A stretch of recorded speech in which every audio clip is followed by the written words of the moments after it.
Welcome everyone. We'll have a few sessions one by one. Actually tonight also I have the youngest futurist in the world. Our son is with us tonight. So let's get started. I'm going to start just less than a minute to tell you what we are going to do tonight and even after that. And after that, our son is going to be with us talking about some topics about the future thinking and also about Gen Z. So tonight, I'm going to explain exactly what is Gen Z Futurist, what is our goal in MTP, what we are going to do in the next 3, 5, 10, and even 20 years. This is an international movement, and we are going to disrupt the education system. And so please be with us. Tonight is just an introduction about the future thinking course.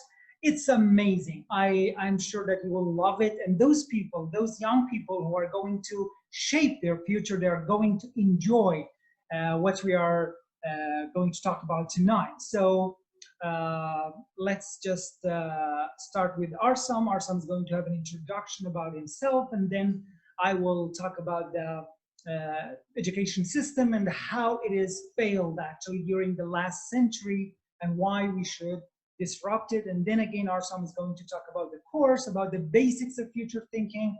And then after that, we will have a Q&A at the end of this session. And later, we will tell you about the next plan for the next week.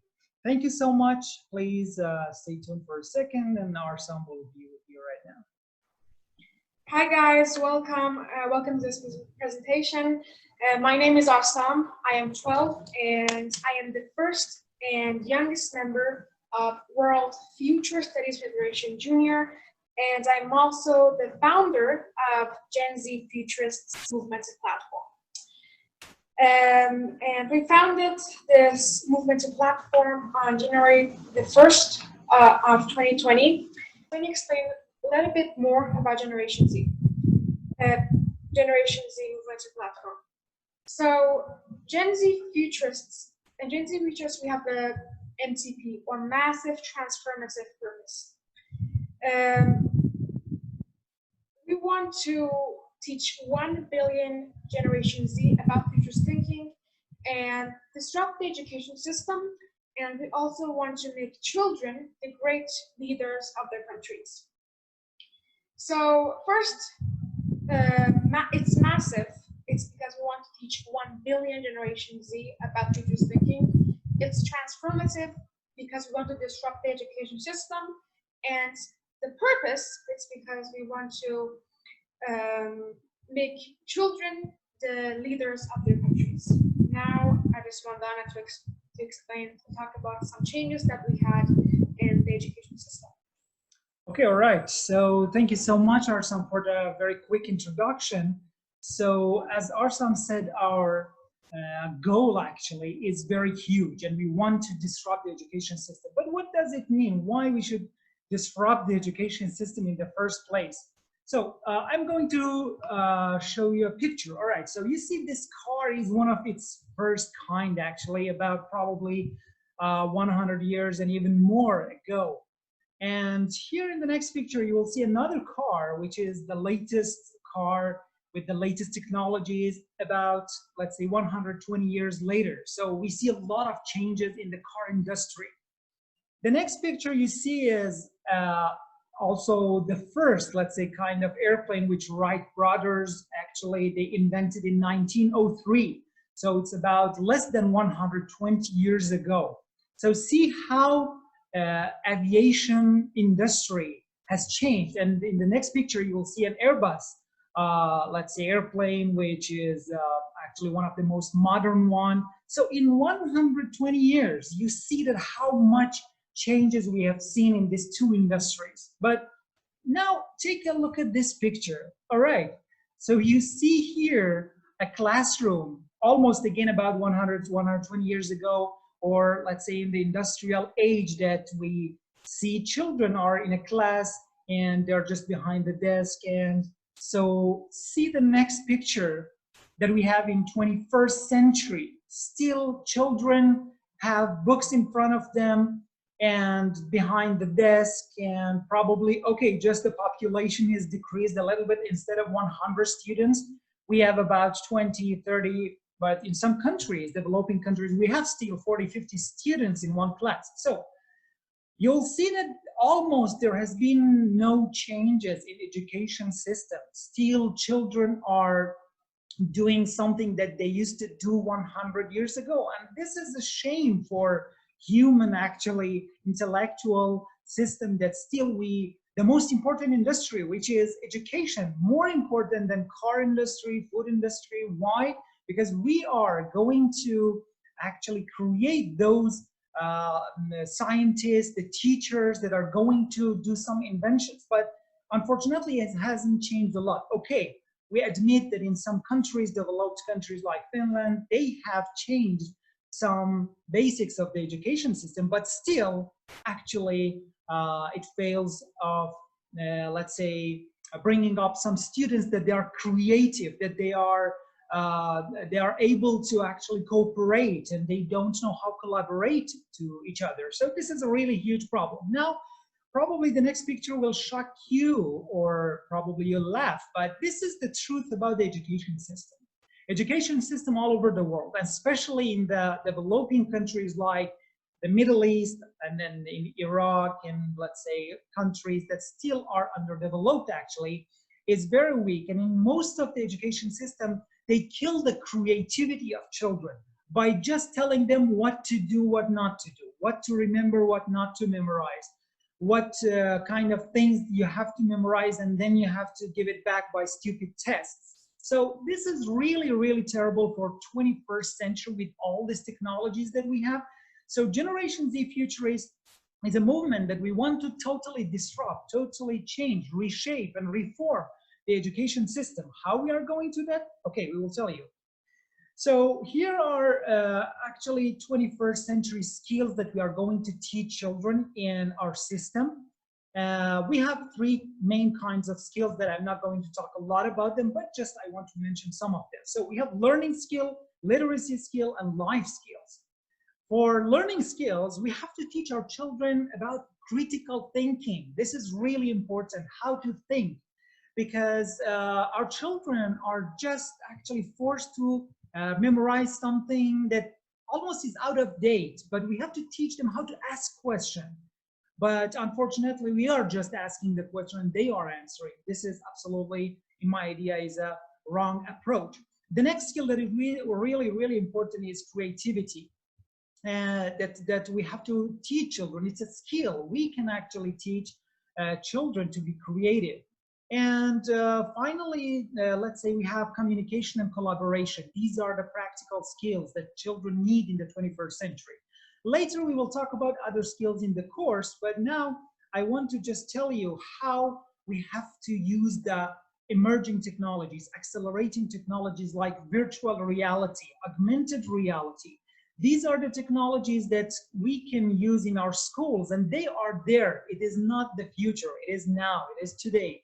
We have actually this technology and we can use it instead of very boring books that we have in the school. We can use these new technologies. For example, if we use the augmented reality, if you remember when we were in school, we had a very, let's say, old microscope. You wanted to see a cell under it, and it was, actually, we didn't see anything. When I remember myself, I didn't get anything about the cell under the microscope. But now we have this technology that it can show them like a cartoon, like an animation, and it's real time, and the student actually will enjoy it a lot.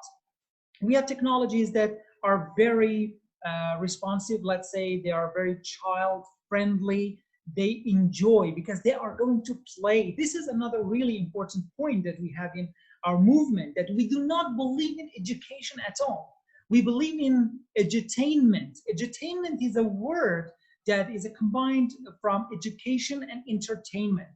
But we believe that we have to actually gamify the lessons that children are going to learn, because when we put the learning materials into the game, they are going to continue, and they never gonna stop learning because they are enjoying, they have rewards.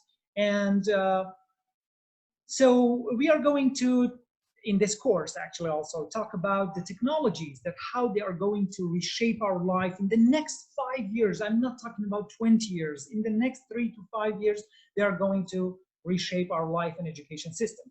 Now, very quickly, for my last part of the talk, I'm going to show you a roadmap that we have until 2040, in 20 years, what we are going to reach and achieve. And of course, we need young people like you, enthusiastic people who really want to change their life. And also they want to change the life of people around them, and they do something for children, not to follow and do the same thing that our parents did in the education system. So in the first 3 years, we have the plan to provide free courses for teachers, or they should not necessarily be the teachers. You can be a teacher. Anybody who teaches can be a teacher. So we are going to provide them free courses like this. Anyone who can, let's say, speak English and has some competency of English can become our ambassador, can become our teachers to learn for free, and then to teach children with the tools that we will give them, with the resources that we give them. And there will be a lot of benefits for those people who work with us. It can be international, let's say, relations that we have, definitely in the, let's say, near future, there will be even financial benefits for them, because we need some people to employ them to do the work, to manage the work. So you can think about it as a part-time job at the first, but probably later even as a full-time job if you want. So in the first 3 years, we are going to provide teachers with free courses about future thinking, and they will teach students. The next step, which is about 2030 to 2027, in 4 years, we are going to, let's say, teach students by special edutainmental technologies. We are going to bring let's say, artificial intelligence, augmented reality, virtual reality, 3D printing, robotics.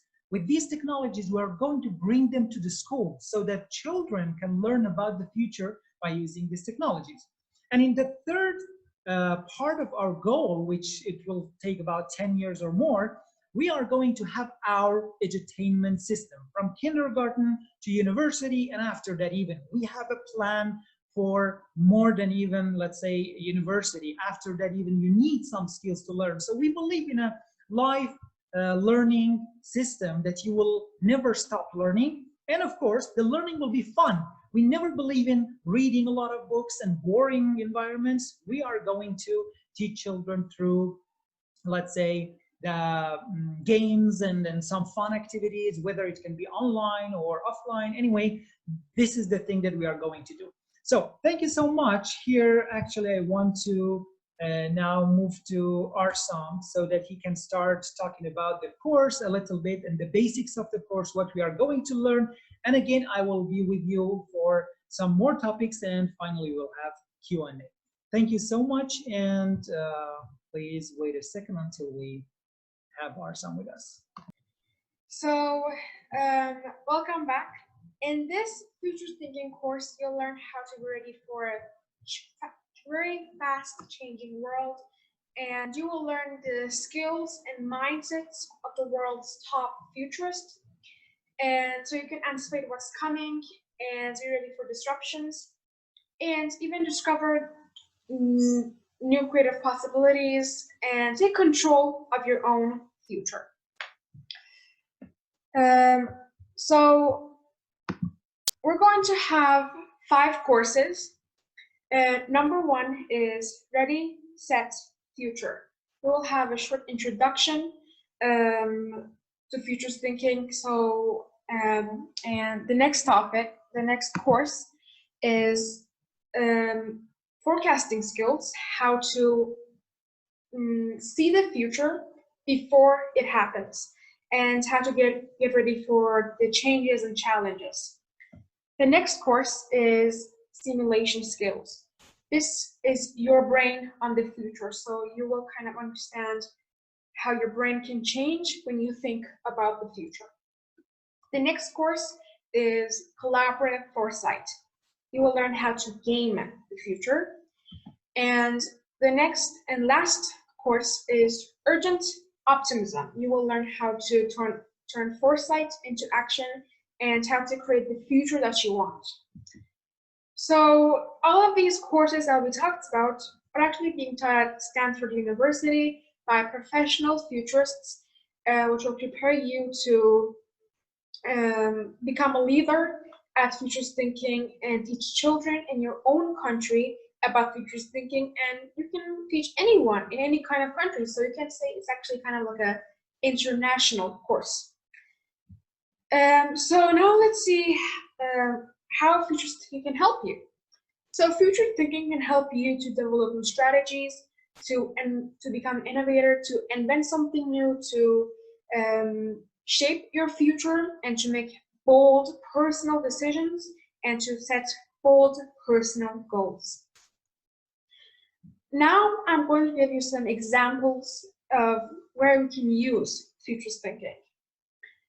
So we can use, I guess, futures thinking, and it can be used by a company to try and see the impact of its new technology. It can be used by an investor investigating and what startup companies to invest in. It can be used by a university trying to plan new courses.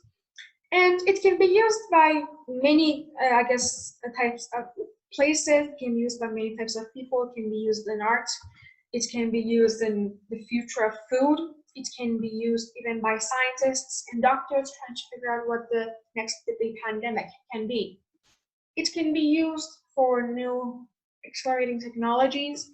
It can be used by activists trying to warn other people about an urgent challenge. It can be used by a science fiction author.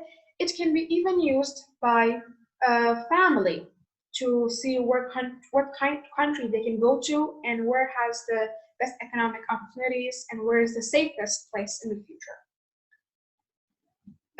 It can be also used by yourself to kind of understand what kind of world you want to live in, what kind of life you want to lead. And it can be also used by an organization trying to help refugees.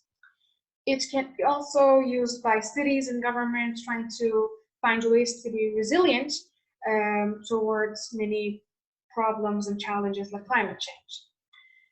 Now that we have some examples, let's exactly understand what is futures thinking. So future thinking helps us how to forecast the future and be ready for truly anything. Future thinking can help you to make sense of a world that is changing fast. New technologies, new laws, new climate, and even new behaviors. Future thinking is a way to imagine things that don't yet exist and to be prepared for unseen events and conditions. Future thinking is about looking at a world that seems as something that is very familiar and trying to look at it in a completely new way. And future thinking for some people, or for me, it can be actually like a safe zone. It's kind of a place where you can take control of your own future and kind of just run with it. Future thinking can be also allowing yourself to be an artist and to create your future. Future thinking is a way to find your calling. What is it about the future that calls you? What is about the future that kind of gives you a sense of meaning? Now that we also know exactly what is future thinking, I'm going to give you a quote that shows us how futurists think about the future. So this is Vader's law. This was a quote by Jim Vader, a professional futurist. He says that any useful statements about the future should at first seem to be ridiculous. Now we're going to talk about the next topic I'm going to talk about is future literacy. So what is future literacy and why it's so important to know about? So Future literacy is a capability. It is the skill that allows people to better understand what role the future plays in what they see and do. Future literacy, and anyone can become more skilled at using the future or becoming more future literate because of two facts. One is that the future does not exist yet and can be only imagined. And two is that we humans have the ability to imagine, and therefore anyone can become more skilled at using the future, understanding the future in different ways and for different reasons. So why is future literacy so important to know about and learn? Well, it's because when we think about the future, we mostly have kind of two feelings. One is hope and two is fear. For example, it's fear because, well, like I said, the future doesn't exist and we don't really know everything about the future, and not everyone can understand it completely at all. And when people don't know about something, they don't understand it, they're afraid of it. But it's hope because, well, some people might know about the future, might understand it, and for example, AI, many people are scared of AI because they don't know about it, but some people do, and they know that it's here to help us and even make our life easier. So how can we talk about something that does not exist? Because, like I said, the future doesn't exist yet. It can be only imagined. Well, we can do that by writing scenarios. Like, for example, the coronavirus. If this happens, then that can happen. If that happens, then that can happen. So you also need to kind of think of those sort of scenarios as a possibility, and you can talk about them and make your preferred future. The next topic I'm going to talk about is VUCA. So VUCA stands for volatility, uncertainty, complexity, and ambiguity. So the word VUCA was coined by the US military after the Cold War to kind of explain or say that there are not only two powers, there are multi-powers. It's not only about the United States and Soviet Union, and there are multi-powers, there are other countries, there are other powers, and the world is much more complex than we think, and it's ambiguous, or it's not clear. So now I'm going to explain each of these four words. Number one is volatility. So volatility means that change goes up and down, just like a roller coaster. And there are three dimensions of volatility. One, the speed of change can vary. It can be sometimes fast or sometimes low. Two, the scale of change can vary. It can be sometimes little or sometimes a lot. And three, the change can spread to different dimensions, or we can say field, just like the coronavirus, how it's spread to different fields, like the education and other kind of books. And number two is uncertainty. So uncertainty means not being sure about something. For example, just like how we're not sure about the impact of new technologies. Will they have a good impact? Will they be negative or positive? And the next one is complexity. So complexity in a VUCA world means that the cause and effect of change are unclear, and there are different drivers or reasons of a change, which makes it complex. The next one, and the last one, is ambiguity. So ambiguity means the lack of clear meaning. Just like, for example, the word technology is ambiguous, but it's defined by the people who use it. You can't say it's good and you can't say it's bad. Now that I've talked about these topics, I want to ask Donna to talk about personal futures. So thank you very much for Arsan for the presentation. Now I want to, for 2 minutes, to talk about the convergence of accelerating technology. What does that mean and how it can change our life? So as you see in the presentation in this picture, we have some technologies which are more than this actually, but I have just the picture of some of them, the most important ones. So we have artificial intelligence as the core of this accelerating technology.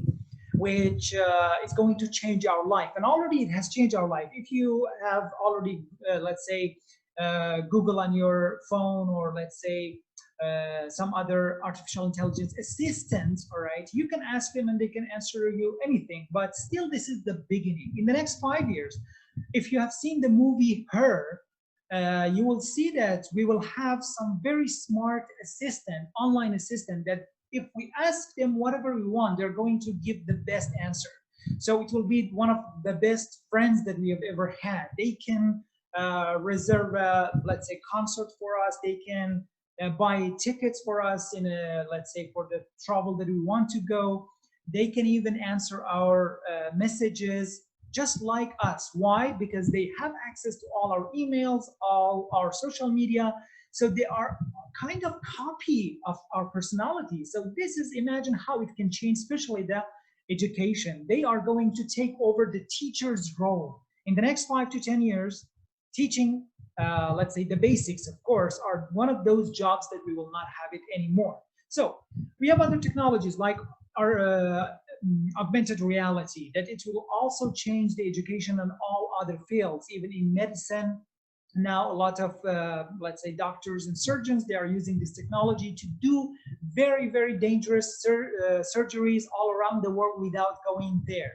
We have, let's say, virtual reality. We have robotics. We have IoT, means Internet of Things, that they connect everything that you can imagine. For example, they will connect your shoes to the internet, and so that you know exactly if there is any problem with your shoes. Or let's say they will connect your keys to the internet, because they will be microchips in almost everything. So it's Internet of Things.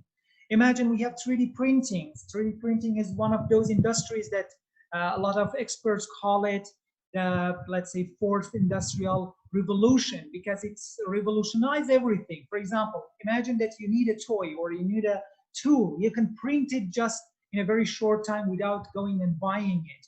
We have bio 3D printers, believe it or not. They can print kidney, heart, all of our, let's say, organs in our body, so that we can replace it and then we can live longer. We have 3D printing that they can print houses, cars, whatever you think actually, and this is going to change. This is not future. We have this, and we will talk in other sessions about these technologies that already they are here. We have 5G, the internet that is going to have 100 times faster than right now. So also imagine that all these technologies mix and converge in one point.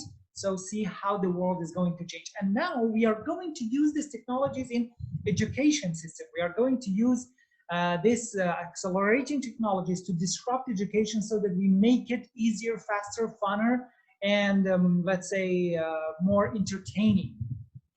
So I want to, in the next part, talk about the personal future, which is another part of the future thinking, let's say, course, or generally future thinking system. So what is personal future? Okay, probably already you have had some goals in your life, that what you want to achieve, how do you want to achieve it. But personal future is using some futuristic techniques that you will make the goals for the different parts of your life. Every 10 years, you will see the different scenarios actually in your life, different path toward those goals, and it will give you some tools actually to achieve your goals much faster, better, and by thinking about the future, by seeing the changes.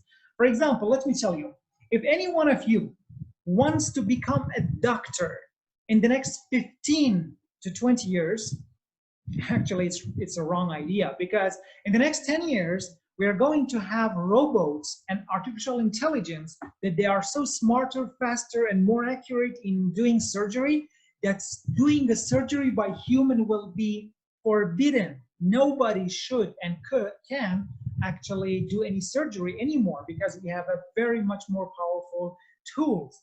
If you are going to become a teacher, if you are going to become a lawyer, if you're going to become, a lot of jobs actually are not going to be there in the next 5 to 10 years. So you have to know that what jobs are there.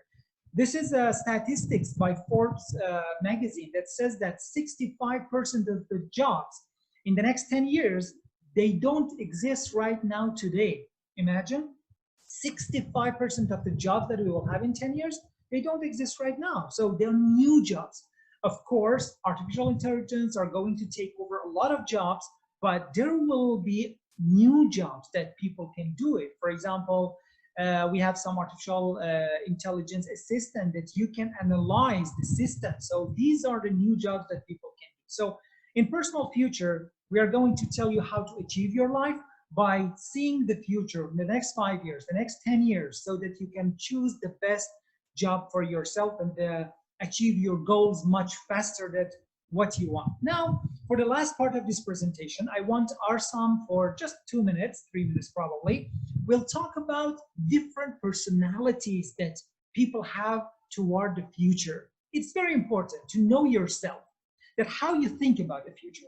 Are you a pessimistic person or optimistic person?